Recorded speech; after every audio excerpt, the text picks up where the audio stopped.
One fine day on Sunday, August 13th, a barbed wire fence was built, cutting through the city and separating East from West Berlin. This day was soon to become known as Barbed Wire Sunday.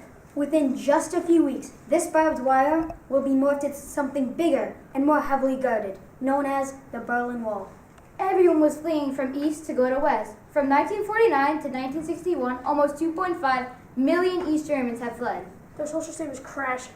With those people, unskilled workers and professionals. The GDR, or East Germany, had then built a wall spanning 28 miles, cutting through the city, and an additional 75 miles around West Berlin. Anyone who tried to escape would be shot on sight. However, that didn't stop anyone from attempting to escape. Over 5,000 people escaped.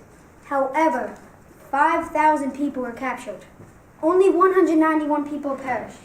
People escaped with cars, jumping out of buildings, tunnels, or even hot air balloons. Let's go back to where the story began.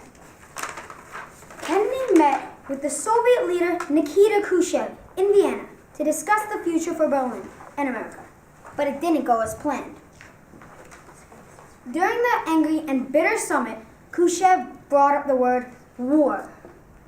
People had believed that Kennedy had not been prepared for Khrushchev's brutality. A little more than 2 months later, the consequences came in, with the Berlin Wall being constructed. Kennedy, behind closed doors, met with a columnist named James Scotty Weston, who wanted to get across the seriousness of the situation. How was it? Worst day of my life. They savaged me.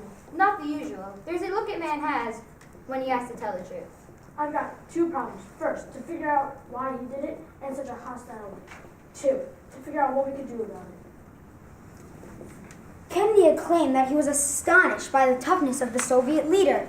Kennedy had not understood how quickly Khrushchev would act. Kennedy had then ordered a military buildup to cope if a war sprouted between East Berlin and America. As the wall went up, West Berlin's government was furious with America's lack of action when JFK made a famous quote that said, "A wall is a hell lot better than a war. He then went to Berlin and proclaimed, Ich bin ein Berliner. I am a Berliner."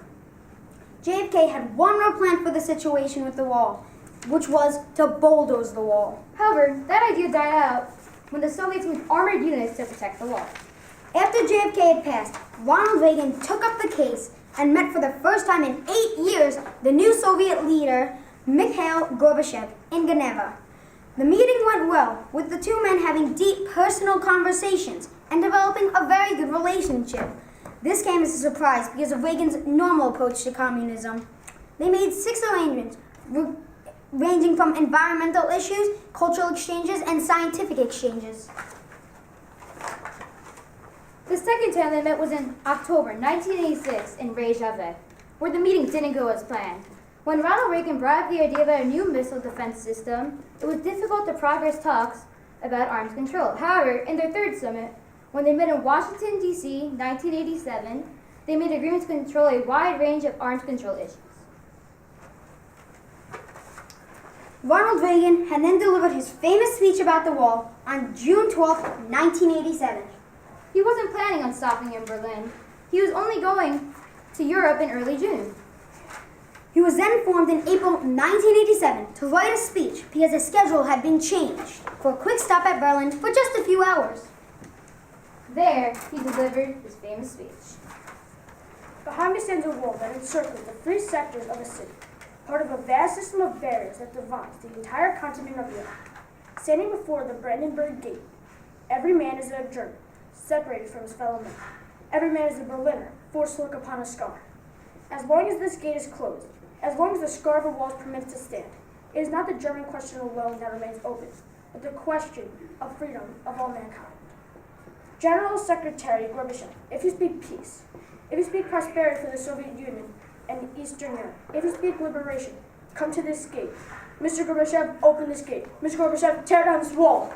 Then, finally, on November 9th, 1989, the 29th history of the wall finally ended.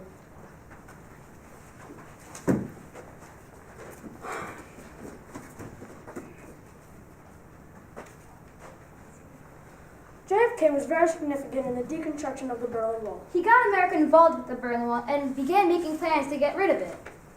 Even though none of his plans were very effective, he influenced other presidents and officials to make unique plans for themselves. After all, he did inform people that weren't already aware of the situation that was a problem and it was wrong to cage people up. However, he wasn't around long enough to make a big enough impact in the situation with the wall. Ronald Reagan also played a big part in the deconstruction of the Berlin Wall. After all, he did give his famous speech to tear down the wall once and for all. Ronald Reagan showed his importance with his strong view on communism and the Cold War. Also, unlike JFK, he made a strong, good relationship with the GDR leader that was keeping up the wall. Therefore, after his speech and the crash of communism throughout Europe, the wall was breached and torn down. The end.